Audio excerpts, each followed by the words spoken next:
नमस्कार, कार्यक्रम जेबेटमा स्वागत छ। स्थानीय तह निर्वाचन दैलोमै आइपुगेको छ। अब सबैमा मतदानको दिनको व्यग्र प्रतीक्षा छ। अबको केही घण्टामा प्रचार प्रसारका काम समेत रोक्नुपर्नेछ। मतदातालाई स्वतन्त्र र शान्त वातावरणमा निर्णय गर्ने अवसर दिनुपर्छ। यही अवधिमा मतदाताले लिएको निर्णयले अर्को 5 वर्षका लागि स्थानीय सरकारहरूले जनप्रतिनिधि पाउँदैछन्। आज हामी पहिलो कार्यकाल पूरा गरेको स्थानीय सरकारको समीक्षा गर्दै अब आउने जनप्रतिनिधिले वहन गर्नुपर्ने भूमिकामा केन्द्रित हुनेछौँ। साथै मतदाताले जनप्रतिनिधिसँग के अपेक्षा लिएर मतदानमा सहभागी हुने भनेर पनि छलफल गर्नेछौँ। कुराकानीका लागि हामीसँग हुनुहुन्छ स्थानीय शासन मामिला जानकार एवं राष्ट्रिय सभा सदस्य खिमलाल देवकोटा। देवकोटाजी, यहाँलाई कार्यक्रममा स्वागत छ। धन्यवाद, नमस्कार। अब चुनाव प्रचार प्रसारको आज अन्तिम दिन, रातिदेखि मौन अवधि सुरु हुन्छ। अब यहाँनिर यो चुनावी अभियानभित्र हामी छिरौँ। यहाँ दलहरूको सहभागिता, जनताको सहभागिता सहित सिङ्गो देशका विभिन्न तह र तबकाको सहभागिता या यो चुनावप्रतिको निराशा के पाउनु भयो?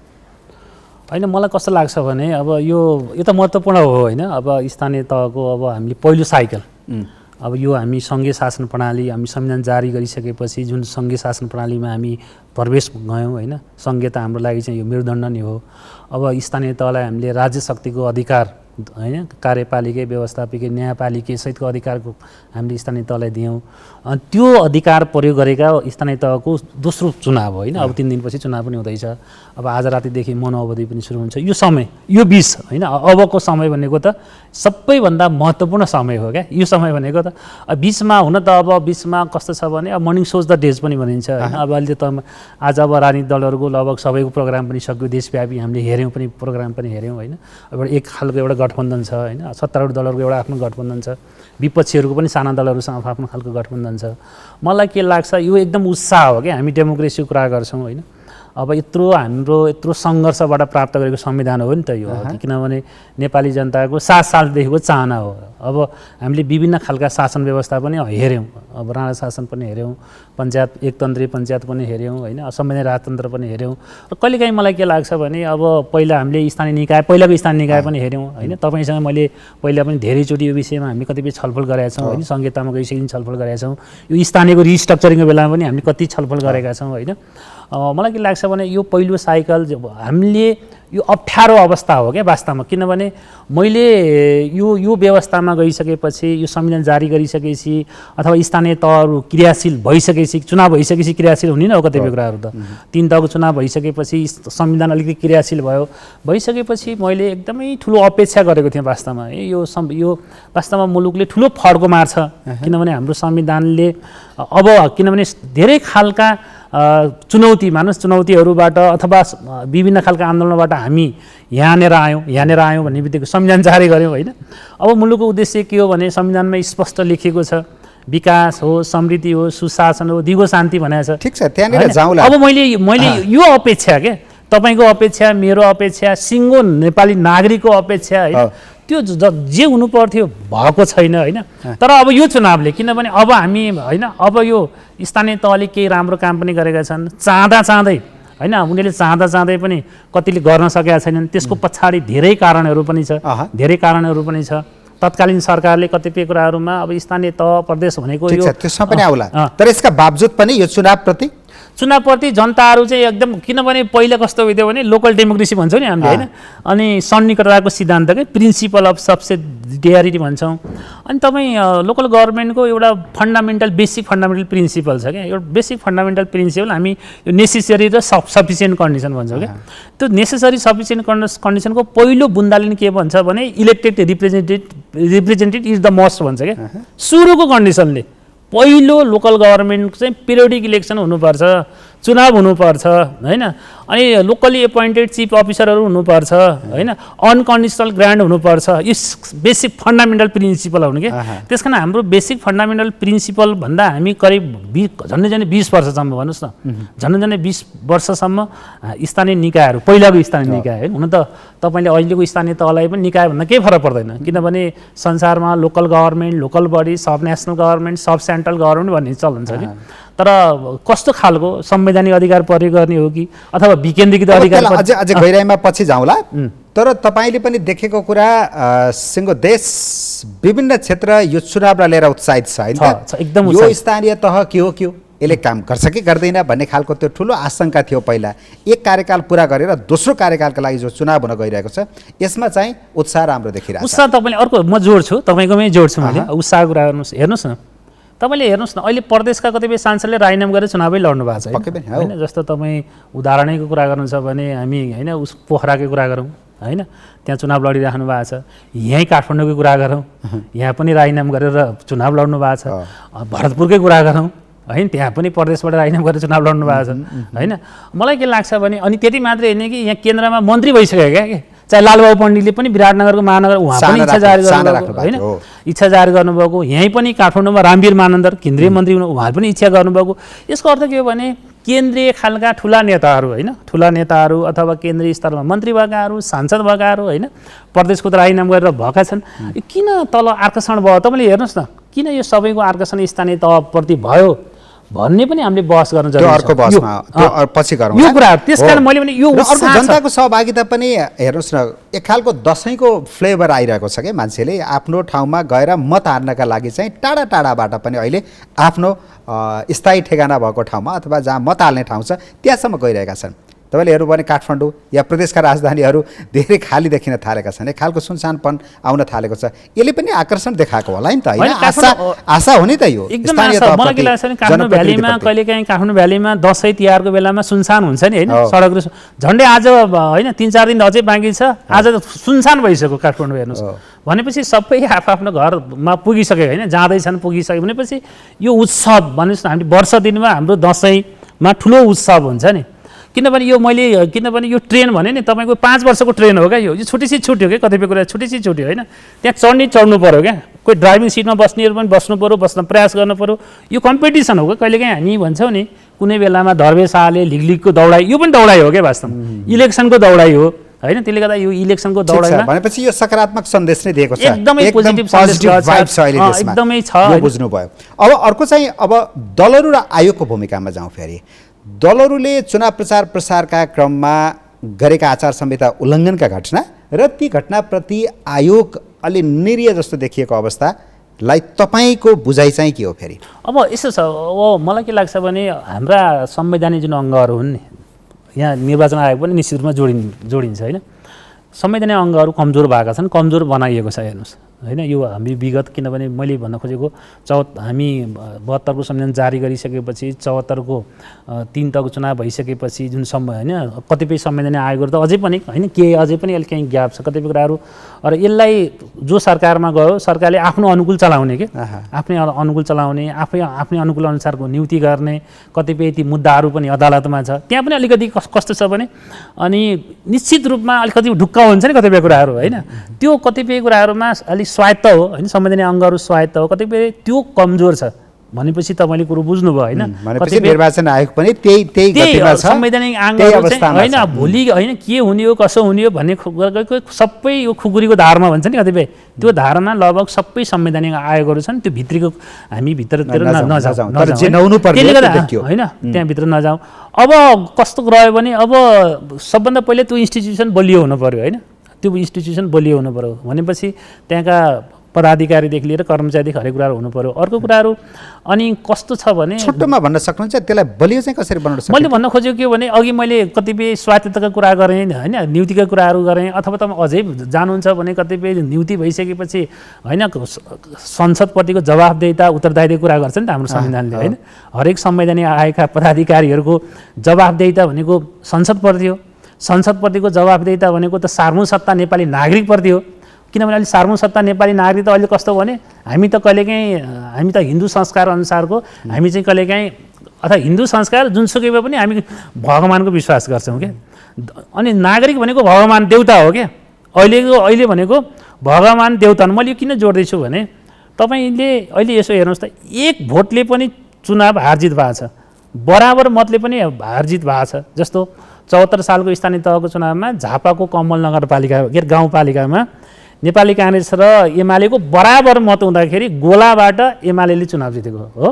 राष्ट्रिय सभाको होइन 2 महिना अगाडि 2-3 महिना अगाडि राष्ट्रिय सभाको चुनाव हुँदाखेरि पनि 1 नम्बर प्रदेशमा होइन बराबर मत भयो नेपाली काङ्ग्रेस र होइन के अरे एमालेको गोलाबाट चाहिँ उसले नेपाली काङ्ग्रेसले चुनाव जित्यो होइन। अब यस्तो यति ठुलो कुरा हो नि, मैले भन्न खोजेको मतदाताहरू भनेको नागरिक भनेको सार्वभौमसत्ता सम्पन्न यति पावरफुल हो कि मैले तपाईँले अघि निर्वाचन आयोगसँग जोड्न खोज्नु भएको थियो। त्यसकारण यो जवाफदेहिता उत्तरदायित्व कम छ, निर्वाचन आयोगभित्र पनि कम छ, सबैमा छ। अब राजनीतिक दलका कुरा गरौँ, जेसुकै त्यो छोडिदिउँ होइन, त्यो छोडिदिउँ कतिपय कुरा त्यो छोडिदिउँ एकछिन। तर राजनीतिक दलहरूले होइन निर्वाचन आयोगको जुन कोड अफ कन्डक्ट हो त्यसलाई आफैले बनाएको, तर त्यहाँ अलिकति मैले कमजोरी के देखाएको छु अलिकति कतिपय कुराहरू कस्तो छ भने ओनरसिप सबैभन्दा महत्त्वपूर्ण कुराहरू हो कि हामीले किनभने संवैधानिक चाहे अदालत होस् चाहे संवैधानिक जसुकै भए पनि ओनरसिप, किनभने राज्यका 3टा अङ्गहरू छ नि, कतिपय राज्यका 3टा अङ्गहरू म एक्लै हिँड्छु भनेर पनि सक्दैन, एउटा अङ्गले अर्को अङ्गको सहयोग आवश्यक पर्छ। कतिपय कुराहरू तपाईँले बनाइसकेपछि डकुमेन्ट बनाइसकेपछि कोड अफ कन्डक्ट लगेर राजनीतिक दलहरूसँग छलफल गर्ने ओनरसिपको लागि त्यो पाटोमा अलिक कमजोरी रह्यो भन्ने कुराहरू हामीले त्यो बेला सुनेको नि। तर राजनीतिक दलहरूले सबैले सिग्नेचर गरेको कमिटमेन्ट गरिसकेपछि त्यसलाई अक्षरशः पालना गर्नुपर्छ। तर अहिले हेर्नुहोस् न कतिपय होइन धाक धम्की दिने होइन राजनीतिक दलहरूले कतिपय धाक धम्की दिनदेखि लिएर होइन कतिपय कुराहरू धेरै आयो नि। हेर्नुहोस् न अब त्यो आर्थिक कुरा गर्नुहुन्छ भने करोडौँ खर्च खुलेआम मतदाताले देखिरहेका छन्, त्यो निर्वाचन आयोगले नदेख्ने कुरा हुँदैन। हेलिकप्टरका फजुल खर्च रवाफ त्यहाँ टन्नै देखिएको छ। मन्त्री प्रधानमन्त्रीदेखि लिएर गएर फलानुलाई भोट देऊ फलानुलाई नदेऊ फलानु उम्मेदवारी फिर्ता ल्याऊ भन्नेसम्मका बार्गेनिङ छ। तिमीहरूले हामीलाई भोट देऊ भने प्रदेशको राजधानी सारिदिन्छौँ भन्छ एउटाले, अर्कोले चाहिँ भोट दिएनौ भने दुर्घटना हुन्छ भनेर थर्काउँछ धम्काउँछ, अर्कोले अदालतकै मानहानि गर्छ, जे मन लाग्यो त्यही बोल्दै हिँडिएको छ। यस्तो बेला यस्तो हुनुपर्छ अदालतले यो गर्नुहुन्छ भनेर आफै निर्णय सुनाउँदै हिँडेको छ। यो त हद भएको छ नि त। यस्तो कस्तो छ भने यसले यत्रो समय प्रजातन्त्रका लागि लडेका यी दलहरू, लोकतन्त्रका लागि लडेका यी दलहरू, यिनीहरूले चुनावलाई यसरी परिचालन गर्नु र यसरी चुनाव गराउन खोज्दाखेरि प्रजातन्त्र र लोकतन्त्रको मर्ममाथि प्रहार भएन, त्यहाँ चोट लागेन, त्यो सिस्टम घाइते गराएन, एकदमै चोट लाग्यो। अब मैले होइन एक किसिमको निरीह जस्तो पनि देख्यो नि निर्वाचन आयोग होइन, उसले त सकेसम्म प्रयास पनि गरेको छ, पत्र काटेको छ, हरेक नेतालाई पत्र पनि काटेको छ, हरेकलाई त नभनौ अलिअलि काटेको छ, होइन पत्र पनि काटेको छ। कतिपय कुराहरू कस्तो भने तपाईँले संविधानको पालना गर्नुको त महत्त्वपूर्ण कुरा हो क्या, कतिपय संविधानको जुन संरक्षक संविधानको पालक हो नि होइन, त्यो भने उनीहरूले बनाएको संविधान हो बाबा, उनीहरूले बनाएको संविधान, उनीहरूले ल्याएको सिस्टम होइन। संविधानप्रतिको जवाफदेहिता उत्तरदायित्व सबैको हुनु पर्यो कि, सबैले तपाईँ हामी नागरिकले पनि यसको पालना गर्नु पर्यो कि। त्यसकारण अब यो सिधै हामी जाँदाखेरि जुन कार्यपालिका होस् जुन सरकार हो नि, कतिपय संविधानको अक्षरशः पालना गर्ने सरकारले पनि गर्नु पर्यो, विपक्षी दलले पनि गर्नु पर्यो, सबैले गर्नु पर्यो। तर इलेक्सन भन्ने कुराहरू त अब 5 वर्ष अघि मैले भन्दाखेरि 5 वर्षको ट्रेन हो यो, हेर्नुहोस् छुटेपछि छुट्यो होइन, त्यसले छुटेपछि छुट्यो। त्यसकारण यो कतिपय राजनीति सरकारमा भएका पनि अब उनीहरू पनि कुनै राजनीतिक दलसँग जोडिएका पनि भयो होइन।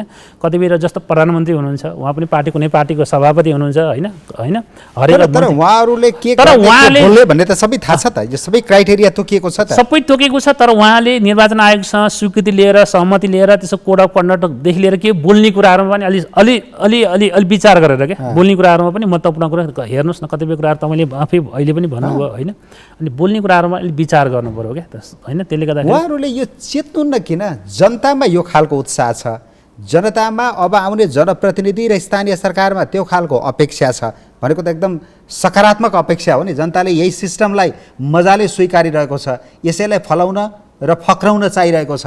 तर जसले लिड गर्ने हो, जसले त्यो यो सिस्टम ल्याएका हुन्, उनीहरूलाई फेरि माया छैन कि, चिन्ता छैन, जनताको उत्साहमा चिसो पानी खनाइदिन्छ। म तपाईँलाई बताइदिन्छु, म वास्तवमा एउटा घटना मात्रै हेरौँ न, श्रीलङ्कामा जसरी अवमूल्यन गर्ने, म तपाईँलाई मैले सुरुमा भने राजीनामा दिएको प्रधानमन्त्रीको घर जलाउने अवस्था आउँछ, तर जनताको यो चाहना आक्रोश मैले भन्न खोजेको, मैले सुरुमा तपाईँलाई भनेको छु, हामी सबै खालको आन्दोलनबाट आयौँ होइन।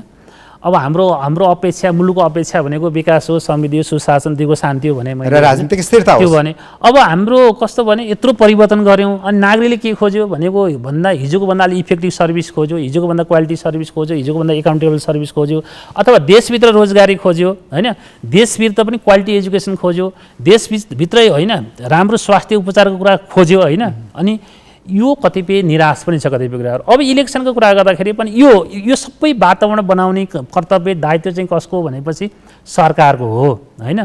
त्यसकारण सुरुमा सरकारले अलिकति संविधानको जुन डोरो हो नि होइन, जुन गोरेटो हो नि, संविधान कार्यान्वयनको गोरेटो भनेको सबैभन्दा महत्त्वपूर्ण भूमिका भनेको सरकारको हुन्छ कि संविधानको कार्यान्वयन गर्ने सबैभन्दा महत्त्वपूर्ण भूमिका। चुनावमा पनि तपाईँको सबैभन्दा महत्त्वपूर्ण भूमिका भनेको सरकारकै हुन्छ क्या, सरकारकै हुन्छ होइन। त्यसकारण सरकार भनेको होइन, मन्त्री प्रधानमन्त्रीले एक खालको व्यवहार गर्दै हिँडे त्यो एउटा पाटो भयो, अरू दलहरू पनि त समन्वित हुन सक्थे। उनले वार्निङ गर्न सक्छ सरकारलाई, खबरदार सरकार, खबरदार प्रधानमन्त्री, खबरदार मन्त्री, तिमीहरू आचार संहिता उल्लङ्घन गरिरहेका छौ, बढी बोलिरहेका छौ, बाहिर गएर बोलिरहेका छौ, हामी त केही बोलेका छैनौँ, हामीले एजेन्डा मात्रै प्रस्तुत गरेर मतमा आएका छौँ, तिमीहरूलाई लाज लाग्दैन भन्न पनि त सक्छ। यहाँ त जसरी हुन्छ चुनाव जित्ने नै हो, जसले जे बोलोस् त्योभन्दा बढी बोल्ने भयो होइन। यहाँ त कस्तो भयो भने एकदम अघि मैले दौडिने क्या होइन। अब कसले हेलिकप्टर बढी होइन चार्टर गरेर धेरै ठाउँमा आमसभा गर्ने, धेरै भाषण गर्ने होइन। आश्वासन सुन्नुहोस् न, चुनावी घोषणा गर्दा ठुलो कतिपयको त अब आकाशको तारै झाने खालको आश्वासन पनि छन् कतिपय कुराहरू होइन। त्यसकारण यो कस्तो छ भने स्वस्थ प्रतिस्पर्धा कस्तो छ भने हाम्रो मेरो प्रश्न, उनीहरूले यो किन सोच्दैनन्? जनताको अपेक्षा किन बुझ्दैनन्? राजनीतिको मर्म किन बुझ्दैनन् उनीहरूले? नबुझ्दाखेरि जनता आक्रोश भयो भने के हुन्छ?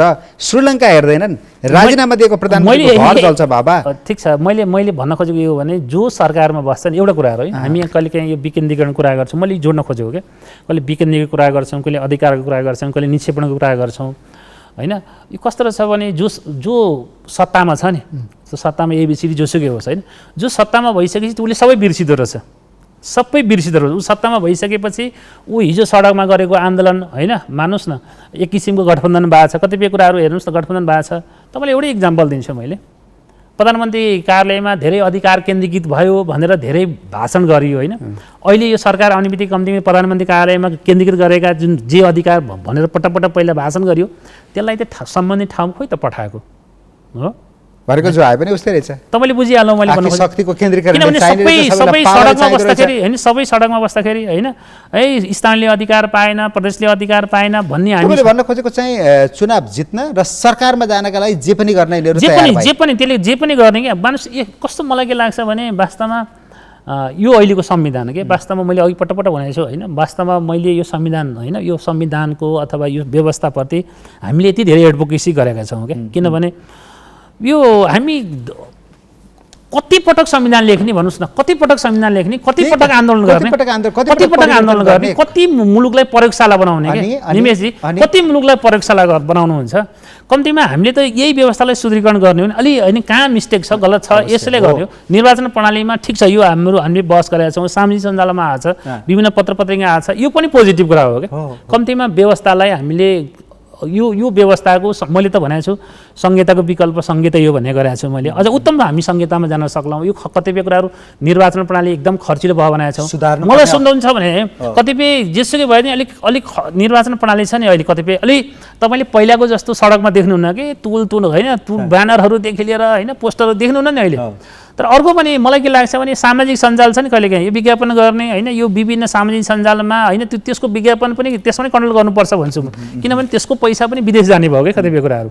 कहिलेकाहीँ हामी गर्छौँ नि, हाम्रो इकोनोमीको च्यालेन्ज भनेको दुईवटा मेन च्यालेन्ज के मैले यो जोड्न खोजेको यहाँ के भने नि, एउटा हाम्रो रेभिन्यू चाहिँ कस्टम बेसिस हो। कस्टम बेसिस भनेको सारा हामी आयातित छ नि हाम्रो होइन इकोनोमी भनेको त हामी 16-17 खरबको व्यापार गर्दाखेरि होइन हामी 14-15 खरब त हामी पुरै आयातै गर्दा रहेछौँ भनेपछि हाम्रो सबै कस्टम बेसिस हाम्रो रेभिन्यू भयो। अनि हाम्रो कन्जम्सन भनेको रेमिट्यान्स बेसिस हो होइन।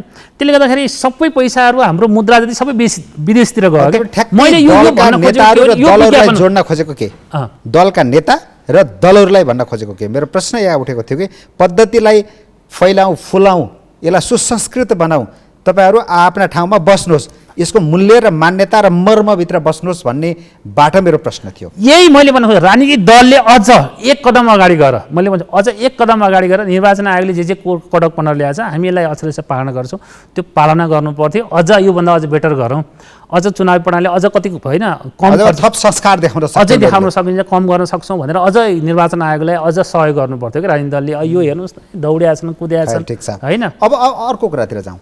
चुनावमा यो लोकतान्त्रिक प्रणालीको सुन्दर पक्ष निर्वाचन, यो निर्वाचनमा यो बहुदलीय व्यवस्थाभित्रको हुने निर्वाचनमा यो गठबन्धन संस्कृति कस्तो हो? अब कस्तो भइदियो भने मैले चाहिँ के भने गरिरहेको छु भने यो गठबन्धन संस्कृति त कस्तो भने हामी बहुदलीय प्रजातन्त्रको कुरा गर्छौँ होइन। हाम्रो संविधानको प्रस्तावनामा लेखेको छ। तपाईँले यो आवधिक चुनाव पनि हो होइन। हाम्रो संविधानको विशेषता भनेको यही हो, बहुदलीय प्रतिस्पर्धा हो, आवधिक चुनाव हो होइन, निष्पक्ष होइन, पत्रकारिता लगायतका कुराहरू भयो, अरू संहिता होइन, संहिताका कुराहरू, समावेशिता कुराहरू, गणतन्त्र कुराहरू होइन, धर्मनिरपेक्षता, यो हाम्रो संविधानका मूलभूत आधारभूत विशेषता हुन् होइन। अब यो गठबन्धनको कुराहरू जुन मलाई जोड्नु भयो नि तपाईँले, यो गठबन्धनको कुराहरू कस्तो भयो भने अलिकति अब सुहाउने कुरा हो कि होइन ठ्याक्क। अब यो गठबन्धन त मलाई के लाग्छ भने यो वास्तवमा सिधै तपाईँको यस र नो कुरा गर्दाखेरि यो सुहाउने कुरा होइन होइन। सिधै यस र नो कुरा गर्दाखेरि यो सुहाउने कुरा हुँदै होइन। तर मैले के भन्ने गरेको छु, यो नेसेसरी इभिल पनि हो। नेसेसरी इभिल कसरी हो भने तपाईँले हाम्रो संविधानमा कस्तो भइदियो भने यहाँ स्थानीय तहको हामी चुनाव हुँदैछ होइन। अब चुनाव हुँदैछ तर स्थानीय तहको यो 2-4 ठाउँको चुनावको हारजितले मुलुकको पोलिटिक्समा, ओभरअल पोलिटिक्समा, सेन्ट्रल पोलिटिक्समा खासै तात्विक फरक पर्दैन। हुन त तलको स्थानीय तहका पदाधिकारीले राष्ट्रिय सभाको जुन मताधिकार हो त्यो राष्ट्रिय सभाको सरकार बनाउनेमा खासै भूमिका पनि हुँदैन। त्यहीँनिर रोकिन्छ, त्यहाँनिर राष्ट्रिय सभाको होइन हो, तर खासै सरकार बनाउनेमा खासै भूमिका पनि हुँदैन। तर मैले यो किन जोड्दैछु भने त्यसले यसलाई किनभने तपाईँले हाम्रो संविधानमा के लेखिदिनु भएको छ भने मैले यो जोड्न खोजेको हो, यो गठबन्धनको जुन संस्कृति कुरा गर्नुभयो तपाईँले होइन, यो राम्रो हो कि मैले यो नराम्रो, सिधै नराम्रो भने मैले। तर यो नेसेसरी इभिल पनि भयो। किन नेसेसरी इभिल भयो भनेपछि यो अहिले यतिखेर चाहिँ अब यो संविधानसँग प्रतिनिधि सभाको विघटनदेखि लिएर कुराहरू जोडिएला, त्यतातिर बहस पनि नगरौँ अहिले होइन, त्यता पनि नजोडौँ। गरे पनि सार्थक होला जस्तो छैन। सार्थक होला, अघि भनिसक्नुभयो स्थानीय तहकोले राष्ट्रिय राजनीतिको केन्द्रीय राजनीतिमा त्यति फरक पार्ने होइन, केही फरक पार्दैन। तर यो किनभने भोलि केन्द्रीय राजनीति भनेको प्रतिनिधि सभाको चुनाव हो, केन्द्रीय राजनीतिमा प्रतिनिधि सभाको चुनाव हो। फेरि प्रतिनिधि सभाको चुनावमा भनेको कस्तो छ भने तपाईँले जतिसुकै पपुलर पार्टी भए तापनि है, मलाई लाग्छ तपाईँ हेर्नुहोस् 74 सालको चुनावमा नेकपा एमाले यति पपुलर हो, त्यो बेलाको तपाईँको होइन केपी शर्मा ओलीको त्यो बेलाको नाकाबन्दीकोदेखि लेखिदिएर राष्ट्रवाददेखि लिएर हरेक कुराले गर्दाखेरि अनि पटक होइन काङ्ग्रेसले मुलुकको शासन सत्ता चलायो। एकचोटि केपी ओलीलाई होइन एमालेलाई कम्युनिस्टलाई बहुमत दिउँ भन्ने त्यो लहर थियो नि होइन। त्यसले गर्दाखेरि अब त्यो बेला त्यति पपुलरले त बहुमत आएन नि त, प्रतिनिधि सभामा बहुमत थिएन नि, एमालेको सामान्य बहुमत पनि होइन नि।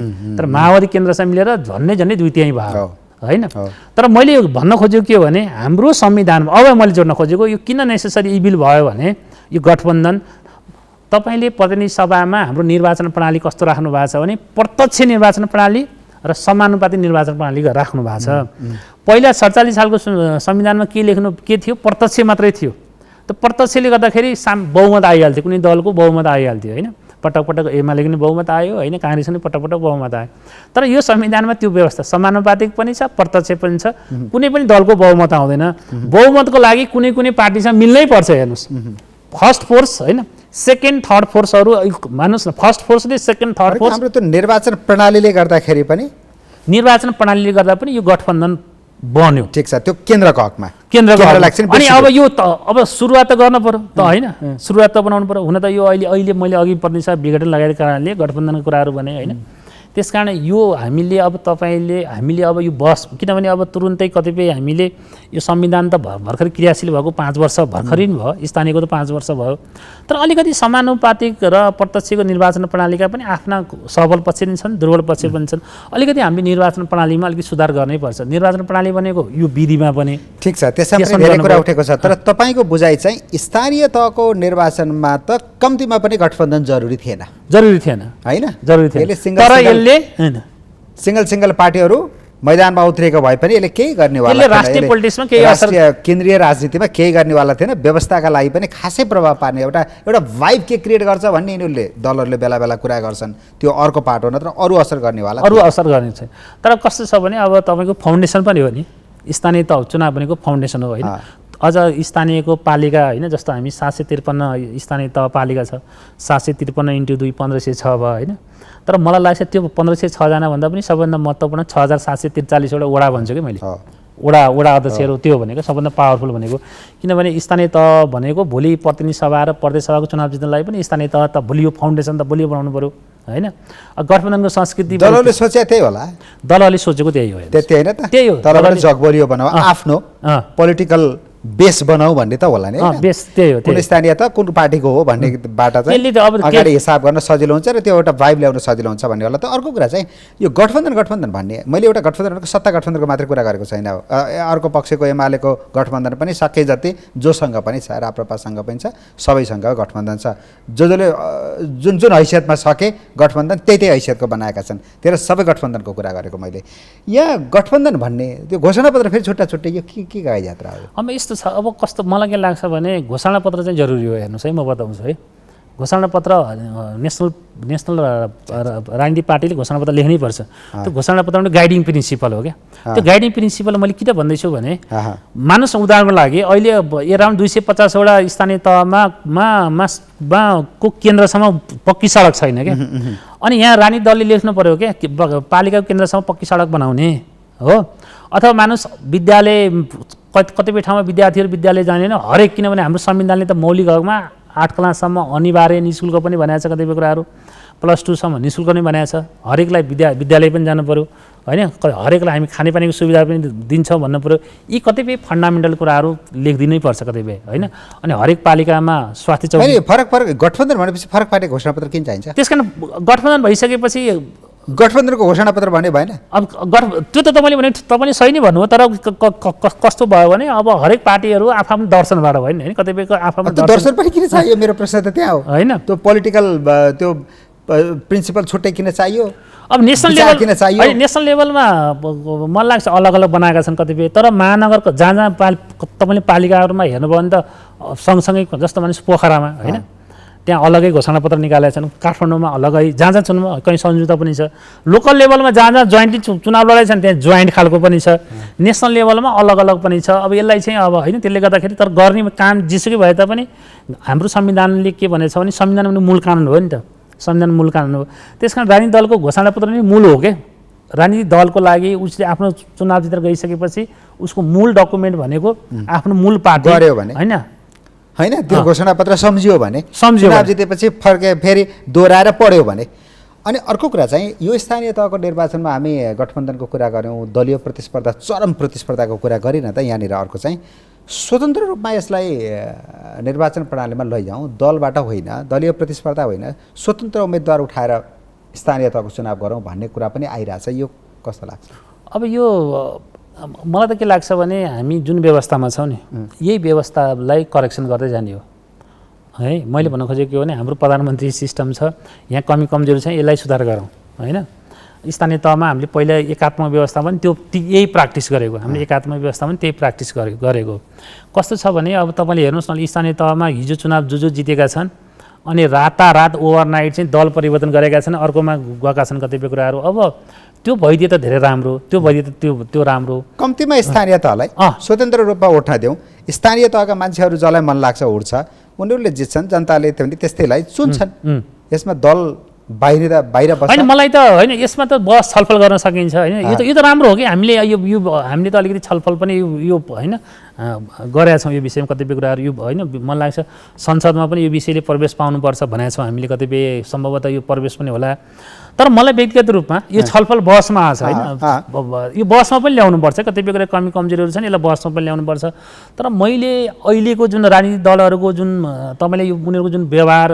कतिपय यो हेर्नु भएको छ कतिपय कुराहरू अनि तल पनि कस्तो छ भने मान्छेको अपेक्षा न हो होइन जिन्दगीभरि राजनीति गरेको छ राजनीतिक दलसँग जोडिया छ कम्तीमा मेयर हौला अध्यक्ष हौला भोलि निर्दलीय हुँदाखेरि टिकट पाइएला नपाइएला कतिपय कुराहरूमा होइन तर तपाईँले भन्न खोजेको त्यो निर्दलीय भनेपछि स्वतन्त्र रूपमा उठ्ने भनेपछि आफै पनि उठ्ने हो त्यहाँ पनि फेरि पैसाका कुराहरू खेलको स्वतन्त्र रूपमा उठ्दाखेरि पनि त्यहाँ पनि पैसाको ठुलो चलखेल पनि पक्कै हुन्छ हेर्नुहोस् कम्तीमा तपाईँले दलीय दिनु भने त्यसको ब्याकफोर्स पार्टी हुन्छ अलिकति होइन व्यक्ति त अवश्य व्यक्ति हो तर त्यसको पछाडि पार्टी हुन्छ तपाईँले फेरि त्यो निर्दलीय रूपमा व्यक्ति छोडिनु भयो भने त कस्तो छ भने हाम्रो राज्य सत्ता अहिले कस्तो मलाई के लाग्छ भने मैले यो 1 महिना अगाडि अर्थ मन्त्रालयले एउटा बजेट छलफल गरेको थियो त्यहाँ मैले के भने पनि यो मुलुकमा मलाई लाग्छ 10 वर्षपछि यिनै यो ठेकदारी ठेक्कापट्टा गर्नेदेखि लिएर मुलुकको राज्य सत्तामा सबै उनीहरूको होल्ड हुन्छ भनेर मैले त्यहाँ सुरुवात गरेको थिएँ। तपाईँले अघि भने ठाउँमा पनि मलाई प्रश्न गर्न मन लाग्थ्यो,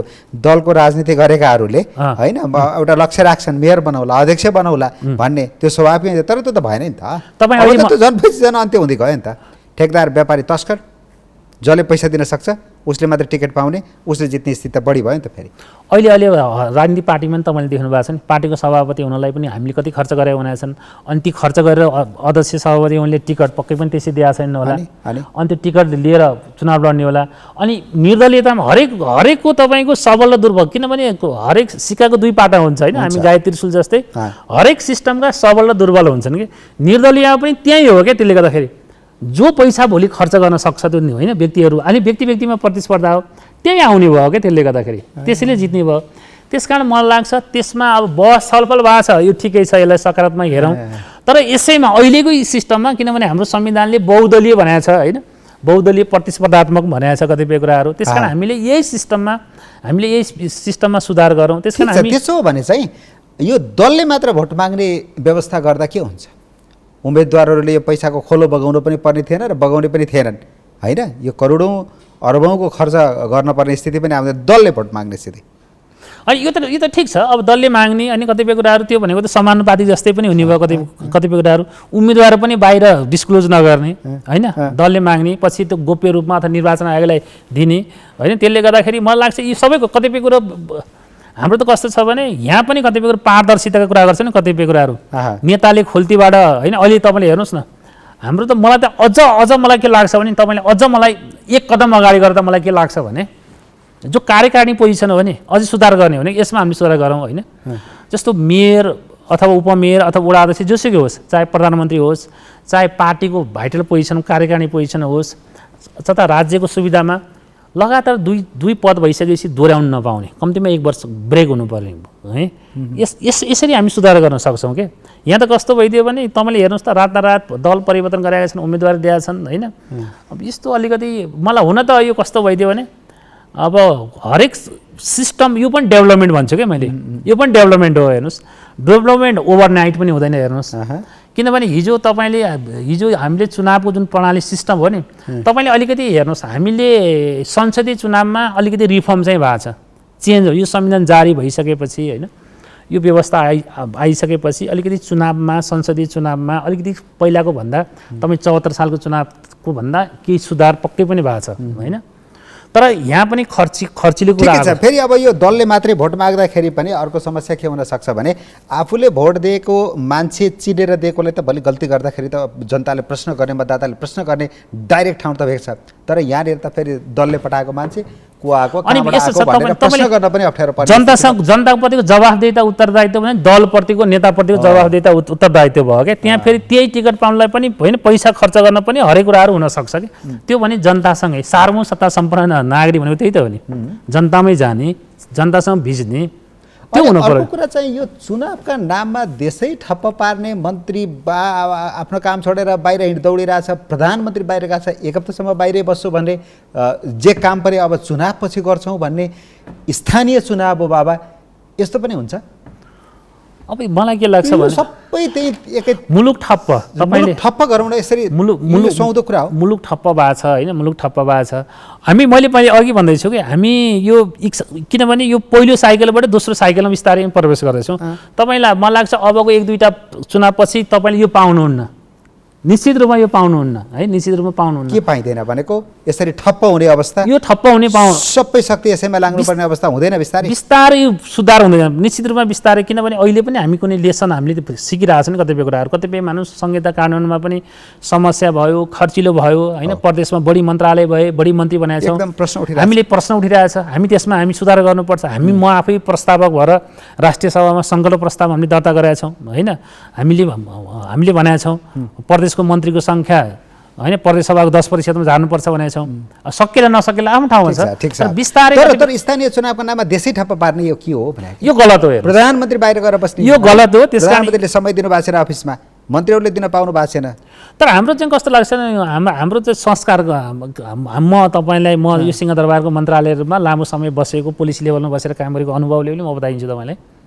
मन्त्रालयमा के मैले देखेको कुनै पनि मन्त्रालयमा त्यहाँ मन्त्री आउनुभयो भने कर्मचारी पनि स्ट्यान्ड बाई, मन्त्री छैन भने होइन सचिव आउनुभयो भने अरू कर्मचारी, प्रधानमन्त्री हुनुभयो भने प्रधानमन्त्री कार्यालयमा म प्रधानमन्त्री कार्यालयमा 1 वर्ष जति एक्सपर्ट भएर बसेँ। त्यस कारण प्रधानमन्त्री बाहिर हुनुभएको छ, मन्त्रीहरू कुन्द्रिराख्नु भएको छ, यो ठप्प छ। तर अर्को पाटो सुन्नुहोस्, यसलाई अर्को पाटोबाट हेरौँ है, अर्को पाटोबाट हेरौँ। तर सिंहदरबारको अधिकारलाई हामी तल पठाएछौँ है, सुन्नुहोस् है, त्यसमा पनि कुरा गर्छु म। सिंहदरबारको अधिकारलाई हामीले के पठाएछौँ, तल पठाएछौँ। गाउँमा सिंहदरबार भनिएको छ। तपाईँले रेसियो प्रतिशतको कुरा गर्नुहुन्छ भने होइन, म आफैले गरेको अध्ययनमा पनि होइन मोर देन 60% अधिकारहरू हामी तल पठाएछौँ। त्यस कारण त्यो अधिकार, किनभने हामीले भनेका छौँ सिंहदरबार हरेक गाउँमा हामी पठायौँ भनेको छौँ, तर हरेक पालिकामा सिंहदरबार खडा गराएका छौँ हामीले। तर गाउँको त्यो पालिकाको सिंहदरबारलाई हामीले पठाउनु छ, गाउँ जनताको घर दलीसम्म पुर्याउनु छ अथवा वडासम्म पुर्याउनु छ। त्यहाँ कमी कमजोरी छ, तपाईँले कमी कमजोरीको स्थानीय तहमा के सबल पक्ष दुर्बल पक्ष भन्नु होला, म त्यो कुरा त्यहाँ पनि गराउँला। तर यसमा पनि सुधार गर्नुपर्छ। त्यसमा यो भनेको कानुन, सबभन्दा पहिले कानुन बलियो बनाउनु पर्यो। ठिक छ, अझ त्यहाँ अझै म गइनँ। तपाईँलाई म ओल्लो डाँडातिरै मेरो प्रश्न थियो। यसरी देश ठप्प पारेर सबै शक्ति स्रोत साधन सबै चाहिँ यही स्थानीय तहमा केन्द्रित गर्नु भएन भन्ने कुरा के हो? यो प्रश्न चाहिँ जायज हो कि होइन भन्ने मात्रै प्रश्न थियो। एकदम जायज हो। त्यस कारणले गर्दा यो स्थानीय तहको चुनावहरू मिल्छ भने प्रदेश वाइज गर्दा के फरक हुन्छ? अब यसमा पनि कस्तो छ भने तपाईँले अब हाम्रो स्थानीय तहमा हाम्रो संविधान सुन्दर पक्ष भन्छ है। अब यसलाई अघि हामीले भन्यौँ नि हरेक सबल दुर्बल पक्ष हुन्छन् होइन। 5 वर्षमा चुनाव गर्नै पर्छ भनेर संविधानमा लेख्यौँ हामीले। 5 वर्षमा होइन स्थानीय तहमा निर्वाचित प्राधिकरणको समय चाहिँ कति हुन्छ? 5 वर्ष स्पष्ट लेखेको छ। तर त्यहाँ पनि अलिकति 6 महिना चुनाव होइन, अरू क्लजहरू आए फेरि भयो फेरि अर्को भयो होइन। त्यसले गर्दाखेरि 5 वर्षमा चुनाव गर्नै पर्यो।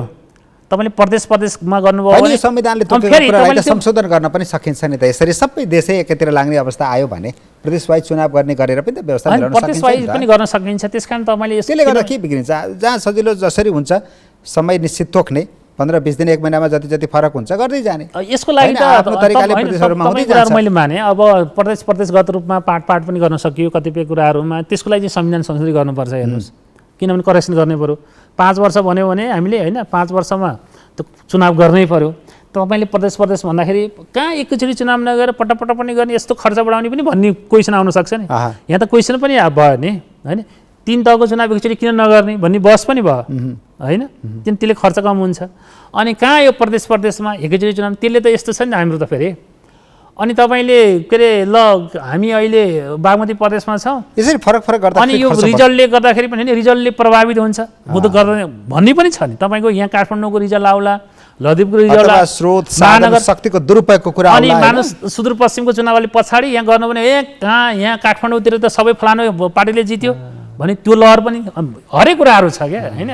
त्यसले गर्दाखेरि हार्डवेयर र सफ्टवेयरको कुरा जस्तो धेरै कुराहरू छ, साइकोलोजिकल असरका कुराहरू पनि होलान्। तपाईँ इन्डियामा हेर्नुहोस् न, चुनाव पनि अब ठुलो मुलुक छ होइन, ठुलो मुलुक छ होइन, पाटमा एकदम चुनाव हुन्छ। तर काउन्टिङ गर्ने बेला एकैचोटि गर्छ नि उनीहरूले। यहाँ पनि त्यो गर्दा मैले त्यो हुन त संसदीयको कुराहरू उनीहरूले त्यो होइन। तर लोकल त इन्डियामा होइन उनीहरूले स्टेटले गर्छ, त्यहाँ स्टेट सरकारले गर्छ होइन।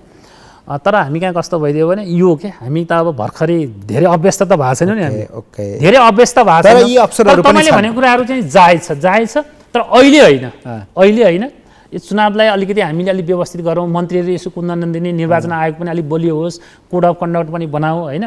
चुनाव आउँछ, साइकल हो एउटा आएको छ, भोट हाल्न जाउँ होइन। तर सुधार्दै जाने ठाउँहरू यिनी पनि हुन्, बहस गर्ने विषयहरू यिनीहरू पनि हुन्। अब यो बिचमा स्वतन्त्र उम्मेदवारी पनि अहिले उठ्यो। अघि हामी स्वतन्त्र उम्मेदवारीको कुरा पनि गऱ्यौँ, तर त्यो सिस्टमगत रूपमा त होइन। तर अहिले पार्टीगत प्रतिस्पर्धामा पनि स्वतन्त्र उम्मेदवारहरू धेरै आइरहनु भएको छ कि यसले के मेसेज दिइरहेछ? अनि स्वतन्त्र उम्मेदवारहरू त अब कस्तो छ भने मलाई लाग्छ आउनै पर्छ। हेर्नुहोस् होइन, कतिपय कस्तो छ भने 9,000 भन्दा बढी स्वतन्त्र उम्मेदवारीहरू परिरहेछ। अब कस्तो छ भने अब दलीय सिस्टम हो हाम्रो जस्तोमा त कस्तो छ भने अब दलै बलियो हुन्छ। हेर्नु जसले जोगिने अब स्वतन्त्र मानिसहरूले चुनाव जित्नु भनेको त्यो बहुत गाह्रो हो होइन, बहुत गाह्रो। कतिपय कुराहरू अब सबै चाँजो तपाईँले अघि भन्नुभयो नि निर्दलीय खालको चुनाव गर्दा चाहिँ कस्तो होला, यो पनि टेस्ट हो नि। तपाईँले यो पनि टेस्ट हो नि, स्वतन्त्र व्यक्तिहरू चाहिँ चुनाव जितेर आउन सक्ने क्षमता उहाँहरूले त्यो देखाउनु भयो भने त्यो राम्रो पछि हो नि। स्वतन्त्र मान्छेहरू चाहिँ राम्रा मानिसहरूले चाहिँ जनताले ल त्यत्रो ठुलो राजनीतिक दललाई त्यो शक्तिलाई छाडेर स्वतन्त्र मानिसहरू आए होइन, प्रतिस्पर्धा आउने, मलाई चाहिँ त्यो पोजिटिभ मेसेज हो जस्तो लाग्छ। आउनुपर्छ क्या, जो योग्य छ त्यो सक्षम छ। एक खालको सबक सिकाउने काम पनि हुन्थ्यो। त्यो सबक पनि हो नि। योग्य दलहरूप्रतिको वितृष्णा असन्तुष्टि सुन्नुहोस् न त्यसले पनि टिकट दिने बेलामा राजनीतिक दलहरूले खै ठिक छ त्यसमा नजाउँ फेरि त्यसले अर्कै होइन मैले तपाईँले त्यो राम्रा मान्छेहरूले टिकट पाउनुपर्छ मैले जोड्न खोजेको राजनीतिक दलले टिकट दिँदाखेरि राम्रो मान्छे योग्य मान्छे सक्षम मान्छे जनताप्रतिको जवाफदेही जो जनताप्रति रात दिन उठबस गरेको छ होइन जो जनताको होइन भोइसलाई इन्टरटेन गरेको छ त्यसलाई टिकट नदिने होइन अनि नेताको घर दैलो नेतालाई चाकरी कार्य गरेर टिकट पाउने मान्छेले त्यसलाई त दण्डित गर्नु पर्यो जनताले स्वतन्त्र मान्छेलाई उठाउनु पर्यो जनताले जिताउनु पनि पर्यो क्या मैले भन्न खोजेको खै ठिक छ तर ती स्वतन्त्र मान्छेहरूले जितिहाले भने पनि उनीहरूलाई काम गर्न फेरि सहज हुन्छ यो संरचना मजाले हुन्छ हेर्नुहोस् कस्तो छ भने तपाईँले आफ्नो व्यक्तिगत स्वार्थलाई तिलाञ्जली दिएर त्यागेर तपाईँ यो मुलुकको यो संविधानको होइन तर तपाईले संरचना पनि याद गर्नुहोस् है संरचना पनि याद गर्नुहोस् मलाई थाहा छ दलहरूका जताततैका जरा याद गर्नुहोस् म त यो सिस्टममै बसेर काम गरेको होइन स्थानीय तह बुझेको छु होइन अनि यो सङ्घीय संरचनाहरू सबै बुझेको छु राम्रो काम गर्ने मानिसहरूलाई कुनै समस्या पर्दैन यहाँ त कस्तो भने त्यो दलसँग जोडिएको छ भने नि त्यो दलीय स्वार्थ हुन्छ बुझ्नुभयो नि त्यो दलको स्वार्थ हुन्छ है त्यहाँ लेनदेनका कुराहरू पनि होला तर यो मान्छे जो निष्पक्ष छ होइन जसले जनतासँग सधैँ उठबस गरेको छ जनताले उसलाई चुनेको छ उसले त राम्रोसँग काम गर्न सक्छ नि उनी काम गर्न सक्छन् तपाईँले हेर्नुहोस् त कतिपय होइन जो जनतासँग भनेपछि त्यस्तो अप्ठ्यारो हुँदैन एकदमै अप्ठ्यारो मलाई थाहा म त बताइदिन्छु त्यो स्थानीय सरकार सञ्चालन 2074 बारेमा पनि मैले पुरै बुझेको छु होइन म आफै पनि प्रत्यक्ष परोक्ष कहीँ कहीँ होइन त्यसमा फिडब्याक दिने कतिपय त्यसले गर्दा काम गर्ने जो चाहे मेयर होस् चाहे अध्यक्ष होस् निष्पक्ष काम गर्छ तटस्थ काम गर्छ जनताको होइन भोइसलाई उसले सुन्छ सबैलाई मानुस् न कतिपय कुराहरू चाहिँ कस्तो भइदियो भने अघि हामी सिंहदरबार गाउँ गाउँमा सिंहदरबार भन्यौँ पालिकामा सिंहदरबार खडा भयो क्या अनि यहाँ त कस्तो भइदियो भने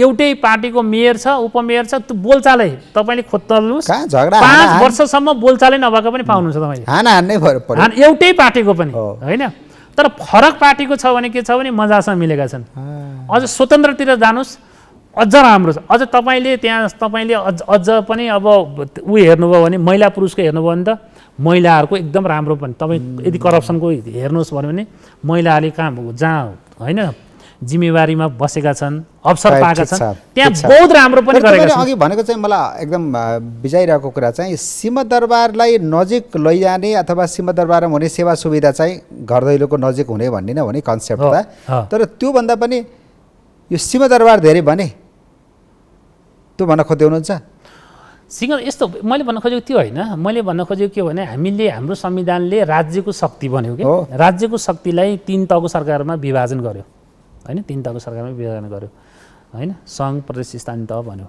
अनि हामीले स्थानीय सरकार 753 वटा स्थानीय सरकार बनायौँ 7 वटा प्रदेश सरकार बनायौँ अनि हामीले त तपाईँले हेर्नुहोस् न ल तपाईँ सञ्चारकर्मी नै हुनुहुन्छ अहिले हामीले ल कुनै गाउँमै बसेर म एफएम रेडियो खोल्छु चलाउँछु अनलाइन गराउँछु पत्र पत्रिका स्वीकृति दिने अधिकार हाम्रो स्थानीय तह सरकारलाई नि छ नि कसैलाई सहकारी खोल्न मन लाग्यो भने त्यो स्थानीय तहलाई छ तँलाई कहीँ मानुसले बोर्डिङ स्कुलै +2 सम्मको अधिकार छ धेरै अधिकार छ यसले के भयो भने यो त्यो सिंहदरबार होइन कि यसले के भने सर्भिस तल गयो जनताको घर दैलोसँग सर्भिस गयो भन्ने बुझ्नु पर्यो होइन गयो कि गएन त त्यसो भन्दा सर्भिस गयो नि त मैले भन्नु खोजेँ सर्भिस गयो जनताको घर दैलोसँग तपाईँ हेर्नुहोस् न हिजो कर्णालीका मानिसहरूलाई अहिले त हुम्लामा अझै पनि सडक पुगेको छैन जहाजै छड्ने होइन कर्णालीका मानिसलाई सानोतिनो काम पर्यो भने चाहे त्यो शिक्षाको काम होस् चाहे त्यो होइन सञ्चार सम्बन्धी काम होस् हरेक जुनसुकै काम गर्दा पनि काठमाडौँ आउनु पर्थ्यो अथवा अहिले पनि हेर्नुहोस् न हामीले हाम्रो पालिका त कतिपय यति ठुला पनि बनाएको छौँ तपाईँ हेर्नुहोस् न यहाँ टाढा नजानुहोस् यहीँ धादिङमा नि रुबी भ्यालीमा 2 दिन हिँड्न पर्ने भयो भोट हाल्न भनेर लेखेको छ होइन हिजोकै न्युजमा पनि आएको छ होइन त्यसले गर्दाखेरि यो पाटो पनि किनभने हामीले यो इक्वल फुटिङमा पनि हेर्नु भएन कि स्थानीय तहमा चाहिँ यस्तो कहीँ एकदम ठुलो भूगोल छ हेर्नुहोस् काठमाडौँको 3टा जिल्लाको भूगोल भनेको एराउन्ड 900 879 होला यहाँ त 2420 स्क्वायर किलोमिटरको पालिका पनि छ मोर देन 100 स्क्वायर किलोमिटरको पालिका त अब यसरी जाउँ संहिताको जग फाउन्डेसन यो स्थानीय तहले बसाल्नुपर्छ र कति बसाल्यो बसालेन भन्ने कुरातिर जाउँ यो पहिलो कार्यकाल चाहिँ कतिको सन्तोषजनक रह्यो मलाई चाहिँ के लाग्छ भने मैले सुरुमा भने मैले जति अपेक्षा गरेको थिएँ नि मैले जति अपेक्षा गरेको थिएँ म त पहिला अब स्थानीय तहको पहिला पनि पहिले एकात्म व्यवस्थाको स्थानीय तह निकायहरूलाई पनि अलिकति ब्याकअप गर्ने गरेर होइन माथि मन्त्रालयमा बसेर अलिकति सहयोग पनि गरेँ कतिपय कुराहरू नागरिकको अपेक्षा अघि सुरुमा तपाईँले त्यही भनेको थिएँ त्यो अनुसारको हुन सकेन तर उनीहरूलाई दोष दिनु पनि बेकार हो। कतिपय कुराहरू तपाईँले कतिपय तपाईँले स्थानीय तहलाई परेको गाँठो, अहिले हामी स्थानीयकै छलफल गर्दैछौँ, प्रदेशको कुरा नगरौँ, स्थानीय तहलाई परेको जुन गाँठो फुकाइदिने काम चाहिँ कसको? हाम्रो संविधानले के भन्छ? अभिभावक भन्छ नि। अभिभावक भनेको सङ्घीय सरकार हो। स्थानीय तहमा एउटा के छ भने सुन्नुहोस् है, हामी स्थानीय तहमा राम्रो रिफर्म गर्न सक्छौँ क्या। एकदमै तपाईँले हेर्नुहोस् त कहिलेकाहीँ यो ढुङ्गा गिटी बालुवाको दोहन भयो, जताततै डोजरको आतङ्क भयो, एकदमै प्रशासनिक खर्च गरे होइन, वित्तीय अनुशासन सुशासन भएन, कहिलेकाहीँ नेगेटिभ न्युज आउँछ नि। तर सङ्घीय सरकारले चाहेमा सुन्नुहोस् है, यस्तो रिफर्म गराउन सक्छ, यस्तो त्यसले राम्रो ब्याकअप गर्नु पऱ्यो। त्यहाँ हाम्रो संविधानले के लेखेको छ भने नेपाल सरकार सङ्घीय सरकारको कार्यकारिणी अधिकार चाहिँ संविधान र कानुन बमोजिम मन्त्री परिषदमा निहित हुन्छ। प्रदेशको सन्दर्भमा पनि संविधान र प्रदेश कानुन पनि प्रदेश सरकारमा, तर स्थानीयको सन्दर्भमा के भनेको छ भने संविधान र सङ्घीय कानुन बमोजिम हुनेछ है। सुन्नुहोस् है, त्यसकारण तपाईँले सङ्घीय कानुन राम्रो बनाएर उनीहरूलाई चाहिँ अलिक ब्याकअप गर्ने जस्तो मानुस् न। अहिले कर्मचारी तपाईँले अझै दिन सक्नु भएको छैन। आजको डेटसम्म तपाईँलाई बताइदिउँ, करिब 300 पालिका स्थानीय तहहरू हाम्रो निमित्तको भरमा चलेका छन्। हामीले हिजो सिङ्गो गाविसलाई वडा बनायौँ। यसो कल्पना गर्नुहोस् त, हिजोको गाविसहरूमा पनि 9 वडा त थिए नि। तपाईँले अघि मैले जनताको घर दैलोमा सर्भिस सिंहदरबारको अधिकार तलसम्म पुगेको छ भने मैले, तर तपाईँले हिजो सिङ्गो गाविसलाई वडा बनाउनु छ, सिङ्गो गाविसका वडा त 9 वडा थिए। हर नागरिकले हेर्नुहोस् न, हिजोको अवस्थामै जाँदाखेरि हरेक कति नजिकै सर्भिस थियो नि, त्यसलाई हेर्नुहोस्। तर सदरमुकामसँग कम्पेयर गर्नुभन्दा नि सर्भिस पाएका छन्। तर यहाँ यति मात्रै होइन कि अहिले त 3-4 वटा 4-5 वटा गाविसहरू यो मर्च गरिदिनु भएको छ तपाईँले। म जन्मेकै गाविस पोखराको चापाकोटमा म जन्मेको हो होइन।